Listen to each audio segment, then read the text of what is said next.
Bratia a sestry, dnes vám chcem srdcom hovoriť o kniežati pokoja a o nádhernej správe, ktorú nám priniesol Ježiš Kristus.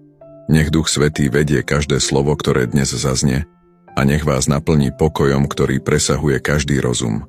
V knihe proroka Izaiáša 9:5 je napísané: Lebo chlapček sa nám narodil, syn nám je daný, na jeho pleci spočinie vláda a jeho meno bude Divuplný radca, mocný Boh, Otec večnosti, knieža pokoja.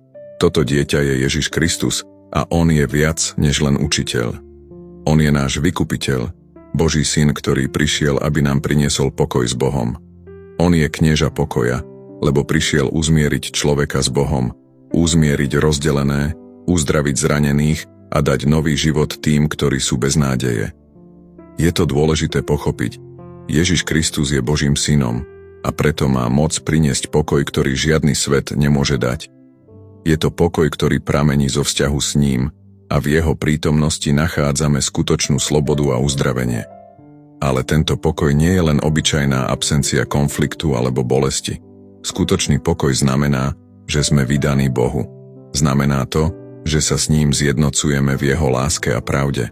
Tento pokoj nám ukazuje, že Kristus nám dal svoju vlastnú prítomnosť, aby sme mohli žiť v mieri s Bohom. A teraz počúvajte túto skvelú správu. Evanjelium je radosná správa pre hriešnikov. Ježiš prišiel práve pre tých, ktorí sú stratení. Ako povedal v Jánovi 15:22, keby som nebol prišiel a nehovoril im, nemali by hriech. Teraz však nemajú výhovorku za svoj hriech, je to správa o nádeji.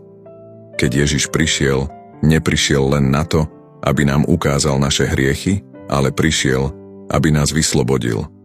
Jeho príchod nás konfrontuje s našimi chybami, ale tiež nám dáva príležitosť prijať odpustenie a začať nový život. Ježiš Kristus, ktorý je knieža pokoja, nás učí, že skutočný pokoj prichádza cez pokánie a zmenu života, ktorá vedie k návratu k Bohu. Je to On, kto nás volá späť do Božej prítomnosti a dáva nám možnosť stať sa novými bytosťami, ktoré žijú v pokoji s ním.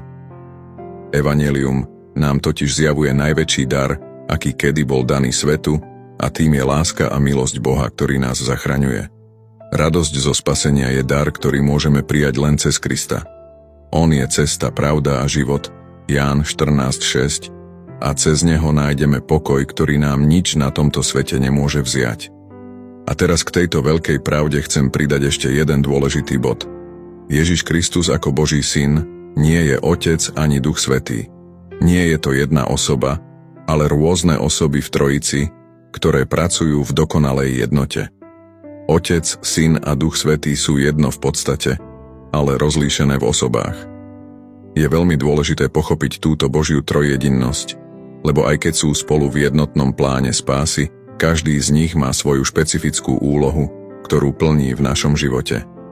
Ako rodina otec, matka, syn, sme tiež jeden celok, aj keď každá osoba v rodine má svoju rolu. Podobne, Otec, Syn a Duch Svätý sú v dokonalej jednote, ale rôzne osoby, ktoré prichádzajú k nám rôznymi spôsobmi. Otec je zdroj všetkého života, Syn je ten, ktorý prišiel na zem a priniesol spásu, a Duch Svätý je ten, ktorý nás vedie a utvrdzuje vo viere. Keď sa modlíme, robíme to v mene Ježiša Krista, aby sme oslávili Otca, pretože Ježiš je cesta, pravda a život a On je tým, ktorý nám umožňuje prístup k Otcovi. Je to On, ktorý nám dal svoj život na kríži, aby sme mohli byť znovu zrodení a mali večný život. A pamätajte, meno Ježiš je to, pred ktorým sa musí skláňať každé koleno, Filipským 2:10-11, a Ježiš sám hovorí: Otče, osláv ma v nebi, aby som ja oslávil teba na zemi, Ján 17:5. Je to práve Ježiš, ktorý nás vedie k Otcovi a ktorý nám ukazuje pravý spôsob, ako vzdať chválu a úctu nášmu nebeskému Otcovi.